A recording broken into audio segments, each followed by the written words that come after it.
Bom dia, tarde, noite. Vamos a mais uma prática do Laboratório de Física Geral e hoje a gente vai ver a lei de Snell e a reflexão interna total. Para discutirmos então essa equação que a gente vai adotar na nossa prática, vamos sem demora para a simulação do FET, para a gente aprender um pouco sobre a teoria. Bom, essa simulação do FET mostra aqui uma fonte de luz, um laser que a gente pode ligar e alterar o ângulo que a luz do laser atinge uma interface, né? O que é uma interface? É uma divisão entre dois meios materiais. Então a luz está proveniente do ar e está encontrando a água, né? E por que existe uma certa diferença, né? A velocidade de propagação da luz ela depende do meio material. Então, um parâmetro importante que a gente tem aqui é o índice de refração N desses materiais, né? A definição do índice de refração é uma razão entre a velocidade da luz no vácuo e a velocidade da luz no meio em questão. Como a velocidade da luz no ar é muito próxima da velocidade da luz no vácuo, a gente adota N igual a 1 para o ar. Na água, a velocidade da luz é um pouco menor do que no vácuo, então aquele cálculo ali C sobre V vai dar um pouco maior do que 1. Então a gente tem aqui, nesse exemplo do FET, um clássico exemplo de quando a luz passa de um meio de índice de refração menor para o índice de refração maior. E a gente tem aqui um transferidor para analisar os ângulos envolvidos, né? Vamos deixar aqui esse transferidor bem alinhadinho aqui com a interface e com a direção normal à incidência aqui, né, que é essa direção vertical. Portanto, a gente tem aqui um ângulo próximo dos 30 graus, né? Vemos aqui que a gente tem um ângulo de incidência de 30 graus, o ângulo de reflexão também de 30 graus, porque o ângulo de incidência é sempre igual ao ângulo de reflexão, né, separados aqui pela direção normal. E a gente tem a refração, né, a luz que passa pela interface, né, parte da luz é refletida, parte da luz então é transmitida por essa interface, e a gente vê claramente que há uma diminuição no ângulo de reflexão em relação ao ângulo de incidência, né? Isso acontece, nessa diminuição do ângulo acontece quando a gente passa de um meio de índice de refração menor para um meio com índice de refração maior. Então, se a gente fizer uma troca aqui, ó, eu vou colocar a água aqui em cima e o ar aqui embaixo, você vai ver que esse ângulo de refração aqui é maior, né?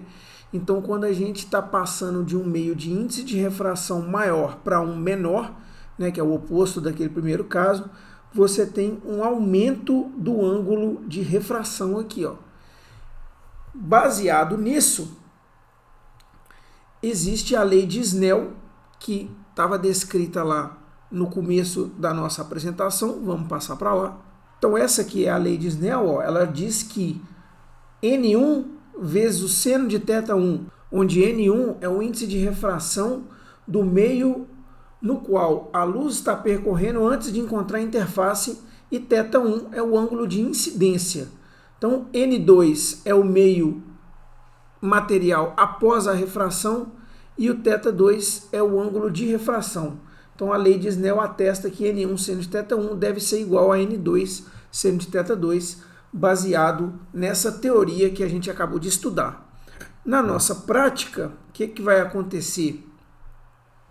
Nós vamos tentar coletar esses ângulos de incidência, o ângulo de refração baseado no ângulo de incidência. Então, a gente vai ter um sistema experimental em que o nosso meio 1 vai ser o acrílico e o meio 2 vai ser o ar. Você vai variar os ângulos de incidência conforme está lá no roteiro e vai anotar o ângulo de refração, certo? Nas nossas tabelas que a gente precisa para construir os gráficos, nós vamos então determinar o seno de θ1 e o seno de θ2 a partir das nossas medidas com as respectivas incertezas, porque dessa maneira, se a gente plotar o seno de θ1 em função do seno de θ2, nós vamos ter uma relação linear em que a inclinação da reta vai ser N2 sobre N1.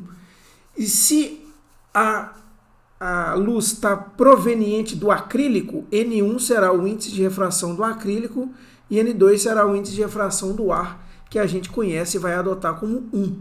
O objetivo da prática é justamente determinar o índice de refração do acrílico a partir da inclinação da reta que vai ser construída com os dados dessa tabela. Um outro objetivo é determinar o chamado ângulo crítico para a gente saber, né, o que seria o ângulo crítico na refração.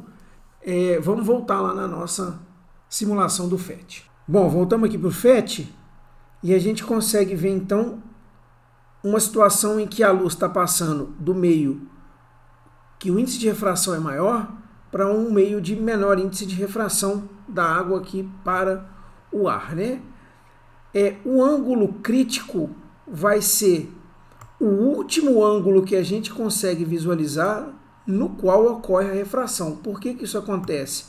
Para certos ângulos de incidência, quando a gente passa de um meio com maior índice de refração para um meio com menor índice de refração, e só nesse caso, no contrário não acontece, há a chamada reflexão interna total.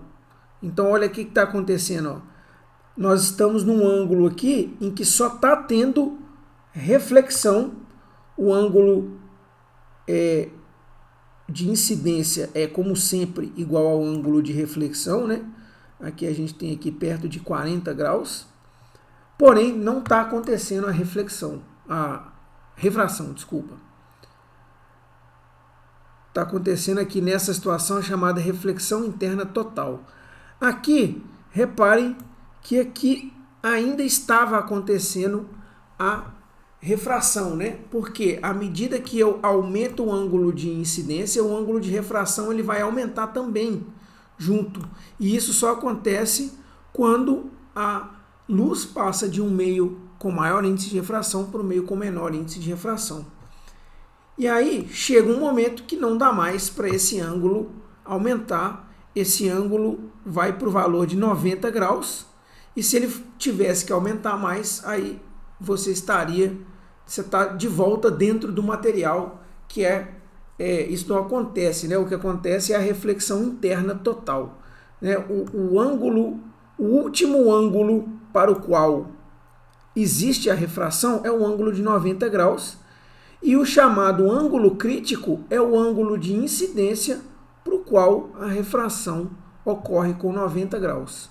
Então, você também vai determinar o ângulo crítico para o acrílico, né, para o sistema em que a luz passa do acrílico para o ar que você está usando na sua prática. Então, são esses dois objetivos que você tem hoje, que são determinar o índice de refração do acrílico usando o método gráfico e a coleta dos ângulos, né, a coleta dos ângulos seguida do método gráfico. E o seu segundo objetivo da prática de hoje é determinar o ângulo crítico de quando a luz passa do acrílico para o ar. Ok? Então, mãos à obra.